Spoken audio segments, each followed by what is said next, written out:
Do you ever feel like manifestation is just another thing on your to-do list that you don't have time for? Like your spiritual practice is something that you have to do? Honestly, you're not alone because I felt that way too.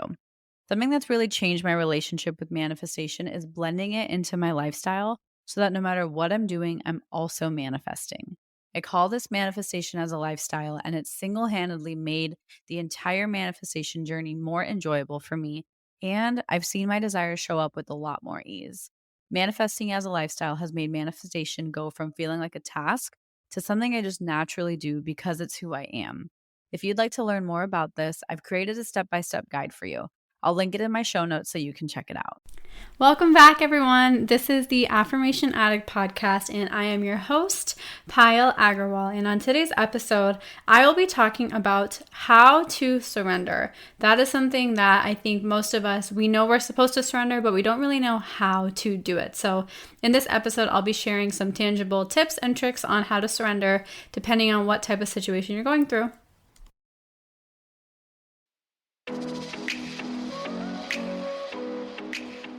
Hi everyone, my name is Payal Agarwal, and I want to welcome you to the Affirmation Addict podcast. Affirmations have changed my life, and now it is my mission to help you use them to change yours by using affirmations every day to manifest things your way. My goal is to make affirmations attainable and accessible to every single person, including you, because you have the ability to take control and create your reality. So come with me on my journey and let's see what we can manifest together. Hello everybody and welcome back. Before I get started, I wanted to give a precursor that this episode is completely unplanned. I have no notes. I have no idea what I'm going to say. I just know I want to talk about what it means to actually surrender, and we'll see where this episode goes. So I hope you enjoy it, and I hope it's powerful for you. And I hope you're able to apply some of the things I teach you through my own experiences that I have used that have enabled me to surrender. Okay, so what does it mean to surrender, and why is that so powerful? And the reason I think surrendering is so important is because in our culture, in this generation especially, we are taught to plan every single thing out down to the minute. And this is something I'm so guilty of because in college, in high school, I would literally write down my day-to-day schedule and know every single minute where I'm going to be. I would not leave anything up for chance. And I think that is a sign of control. And 90% of people I knew, not just my friends who are like me, but even other people who were really diverse, they did the same thing. We are such a planning and controlling culture. And this obviously goes on to the extent of not only your day, but our life. We just, as a society, we're expected by, okay, high school's done, we go to college. After college, you get a job. After you get your job, 2 years later, you meet your soulmate, you get married. 2 years later, you have kids, and that's our life. And that sort of plan is so engraved in most of our minds that it's really, really a sign of how much we're used to having control. And surrendering is the complete opposite of this.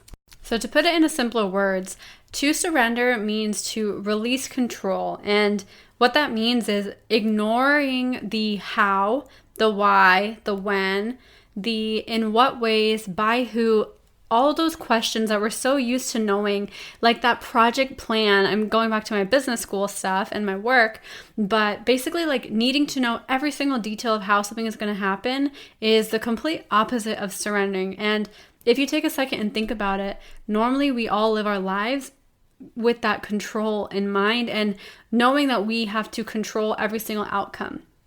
Now, this isn't to get confused with the fact that we don't have control over our lives, but it's more so diving into the deeper aspect of controlling how every single kind of thing that we want in our life is going to manifest. So giving an example of hating your current job so much, but not knowing really what to do. And so this was me about probably 8 months ago. I was in my job. I knew I wanted to quit it, but I hated it. And so all I kept doing, I didn't know how I was going to quit. I didn't know what was going to be my justification to quit because I had no second source of income. It was that job and that's it. I was building this business, but the app I'm creating wasn't going to be ready for a while, and it's still not ready. So I had no for sure proven source of income. So I was really battling with myself. How am I going to quit my job? But I'm so miserable and I hate everything so much about my job. Like, I dreaded every single day waking up. I dreaded going into the office. I dreaded working on my projects because I felt like I was so undervalued. It was just so much negativity, and everything I was doing was just trying so hard to figure out in what ways I can justify myself to quit this job and finding a logical way to start making money. That was the kind of control I started having. And it obviously wasn't working out. There was nothing I could like kind of push forward and make come faster with making a second source of income. But the second I chose to surrender, I was like, you know what? I am going to accept this job for what it is, and I'm going to stop trying to figure out what's going to justify me quitting this job. I'm obviously not happy, and I know that that's not going to change. But what if I just changed the frustration and channeled that into acceptance? I was like, this is how it is, and just trusting that something else is going to come forward. And that's what I did. I literally, one morning, I decided, I woke up to myself, wrote it down in my journal. I accept my current reality. The day I wrote that, I kid you not, my boss told me to take the rest of the day off because he was like, you've been working really hard, take the day off. I got $100 check in the mail for no reason. And I had a really, really good idea that allowed me to start making money in my business that wasn't but making money before, and I was able to start building on that. So it took a few minutes for me to make the choice to accept my current reality. And to put that into simpler terms, a big thing when we are in the middle of like a rut and we're trying to control a situation and we don't know what to do, we're just trying to control every single aspect, but it becomes like a cycle of frustration.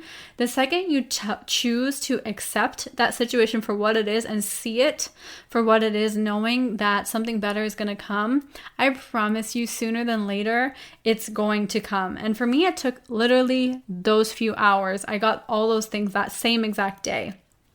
And I think the reason it's harder to implement this is because surrendering makes us take our hands off and take our minds off of what's bothering us. And from a law of attraction perspective, it really allows you to start attracting things that you want rather than you don't want. So when we don't like something and we keep focusing on it, we're just attracting more and more and more of that. It's like an endless cycle. And the more we think about something we don't like, the more resistance we're creating. We're creating more resistance for our actual desires to come in because we're not even focusing on our actual desires. We see our actual desires as out of reach because our current reality is so bad. Does that make sense? I really, really hope this gets across. I'm going to explain it one more time in case it sounds a little confusing. So when you are trying to surrender, it is so important the first step is to accept your reality. By accepting your reality, you are acknowledging and appreciating your reality for what it is, rather than hating your reality. When we hate our reality, we create more resistance, and our dreams and our real desires will not have any space to come in. So that's why it's really, really important that the first step to surrendering is accepting your current reality. And now the second thing to do when you are trying to be in this place of surrendering is visualize and imagine how would you feel and what types of things would you be doing when this kind of dream of yours is actually coming into fruition. Because instead of focusing so hard on how is it going to come, when is it going to come, realize that it's already done in our minds. When the second a thought is created, the manifestation process has begun.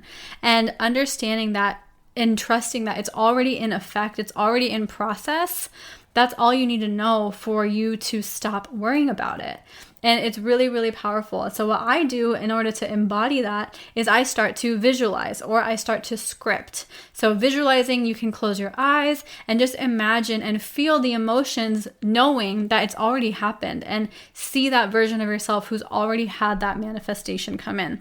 So for me, going back to the example of my job, I would visualize myself working from home. I would visualize myself not going to work and working from home, doing yoga in the middle of the day, working in my sweatpants, and really just living my life how I want to. That's what I would focus on rather than focusing on how shitty my current situation is.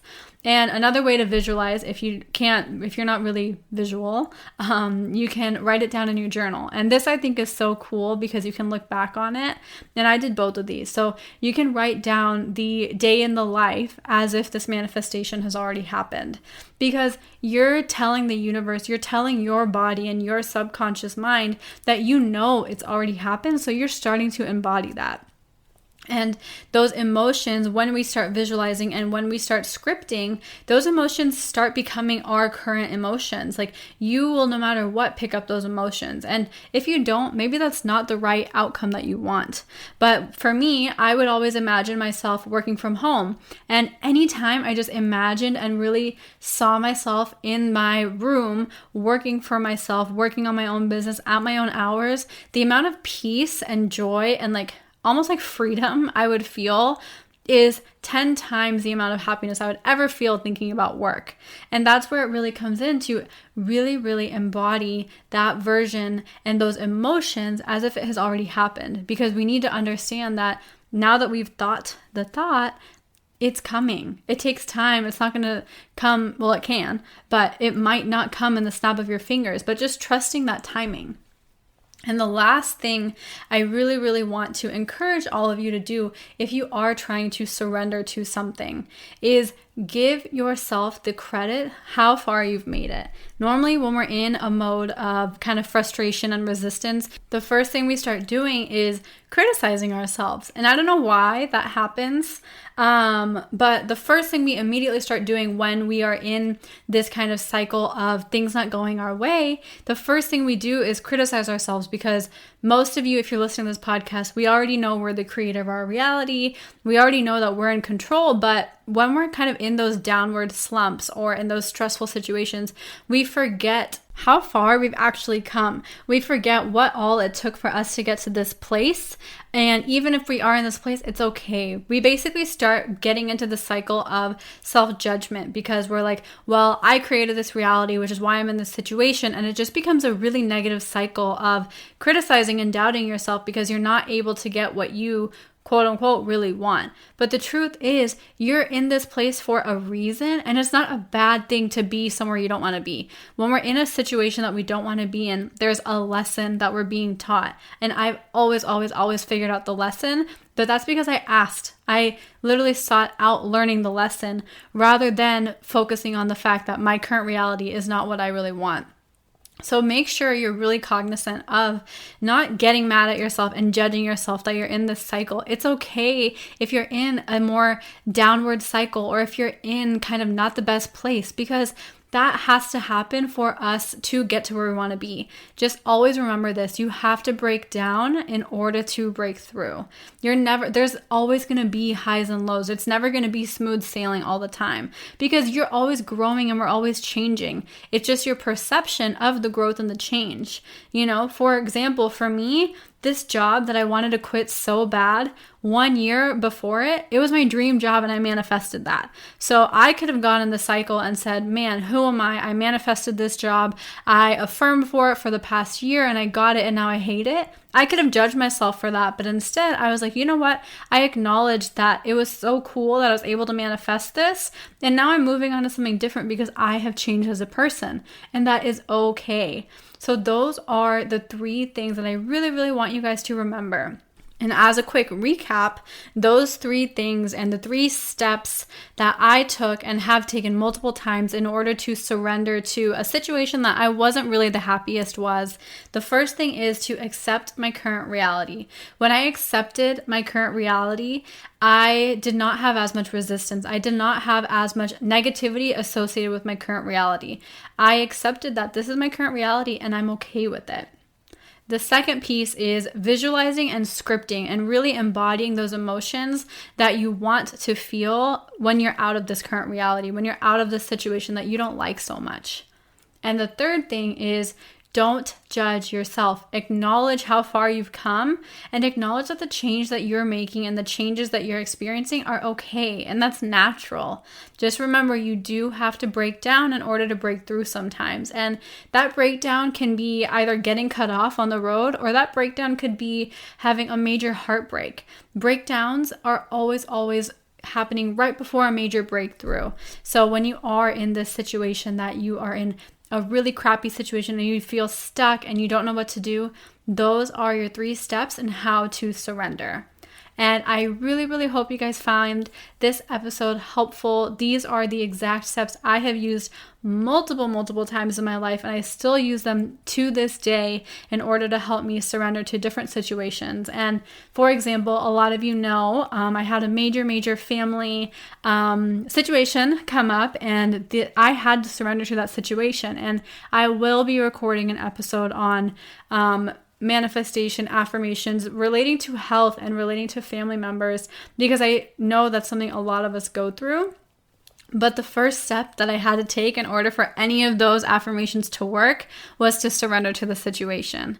So enjoy this episode, rewind it, take some notes, and I really, really hope you find this helpful. And if you did, I would love to hear what your biggest takeaway was or your biggest aha moment. You can either message me or leave some feedback in the reviews section if you're listening on the iTunes app. The feedback and the reviews are always super helpful, but just thank you. I love hearing your biggest takeaways from these episodes, and I hope you have a beautiful rest of your day, and cheers to surrendering. Have a beautiful day, you guys. Mwah. Bye-bye. That's all I have for you guys, and I just want to say thank you again for spending some time with me.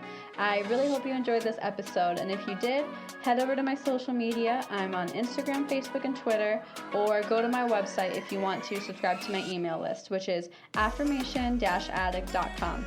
I cannot wait to hear from you guys, and I will talk to you guys super soon. Have a good one, you guys. Bye!